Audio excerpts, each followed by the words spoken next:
Assalamualaikum warahmatullahi wabarakatuh. Hadirnya dirahmati oleh Allah Subhanahu wa Ta'ala. Kebahagiaan seseorang bukan dilihat dari seberapa harta yang dia miliki dan seberapa jabatan yang dia jabatan.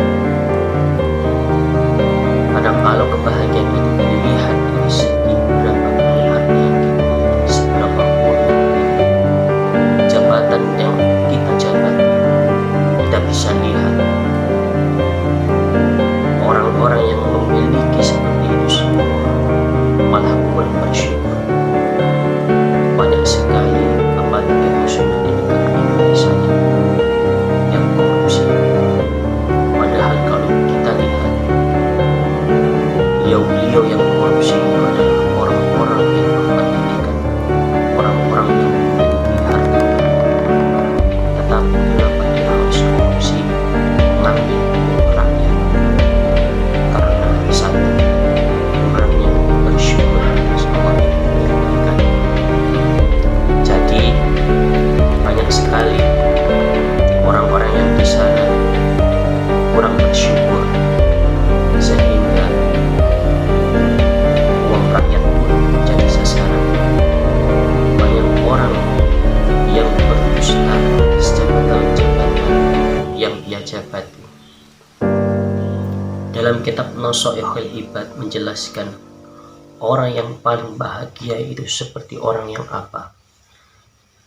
Dalam kitab Nasaihul Ibad, orang yang paling bahagia adalah as'adun nasi man lahu qalbun alimun wa badanun sabirun wa qana'atun bima fil yadi.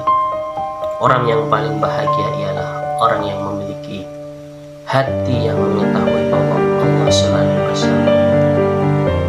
Ketika ia dalam waktu senang, ia tidak mempermalukan.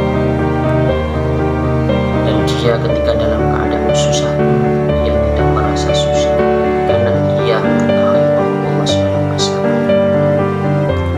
Ketika orang yang memiliki hati seperti itu, maka dia tidak akan merasa susah lagi karena dia mengetahui semua ini adalah ujian yang Allah berikan kepadanya, dan nanti Allah akan juga mengangkat ataupun menyelesaikan masalah orang ini. Karena si balik semua kesusahan nanti akan ada suatu kebahagiaan. Yang kedua, pada hidup jiwa yang sabar. Jika kita diberikan ujian sebesar apapun, kita terima dengan sabar.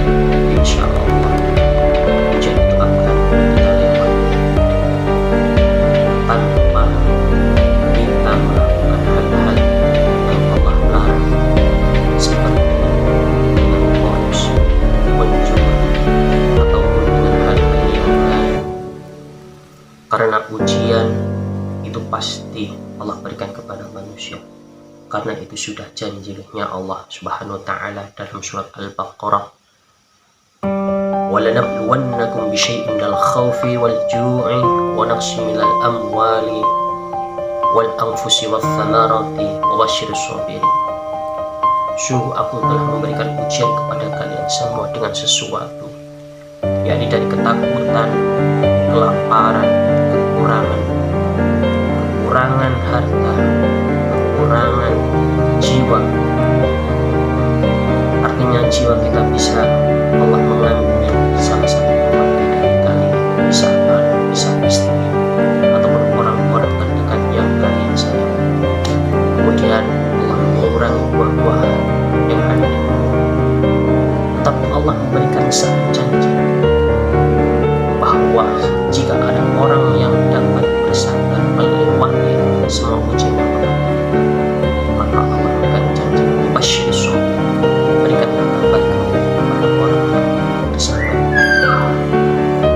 Karena dengan sabar itu semua ujian akan terima.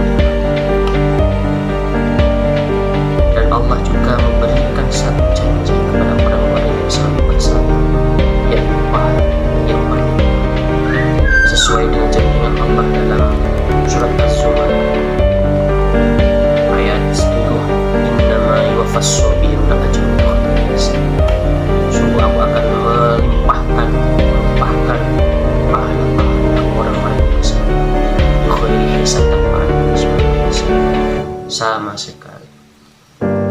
Yang ketiga adalah qanaah bima fil yadi, selalu menerima apa yang ia miliki, baik itu sedikit maupun banyak, ia terima tanpa harus mengeluh kepada Allah. Bila ketiga ini kita terapkan, kita tanamkan dalam hati kita, insya Allah kita menjadi manusia yang paling bahagia. Tetapi kalau dalam salah satu yang saya sebutkan ini kalian tidak terapkan dalam hati kalian atau terapkan dalam sehari-hari kalian, maka yakin kalian adalah orang-orang yang tidak mensyukuri atas apa yang Allah berikan kepada kalian, sehingga kalian akan berjumus dalam suatu kesesatan atau terjerumus orang-orang yang rusak, karena banyak sekali orang-orang yang kurang bersyukur, orang-orang yang bersabar, dan orang yang tidak mengetahui Allah SWT, sehingga dia harus melakukan hal-hal yang diperbolehkan dalam agama, seperti mencuri, merampok, korupsi, karena mereka semua orang-orang yang tidak selalu mengetahui bahwa Allah selalu bersama. Dia tidak memiliki jiwa yang sabar, dia tidak qanaah dengan apa yang Allah berikan kepadanya, sehingga jalan kejelekan yang harus ditempuh untuk kebahagiaannya sendiri dan kebahagiaan keluarganya. Na'udzubillah. Semoga kita semua dijauhkan dari kejelekan-kejelekan dan larangan-larangan, sehingga kita menjadi orang yang beruntung dan orang yang paling bahagia, dan kelak kita akan dimasukkan ke tempat yang indah, yakni surganya Allah. Amin ya rabbal alamin. Allahul muwaffiq. Wassalamualaikum warahmatullahi wabarakatuh.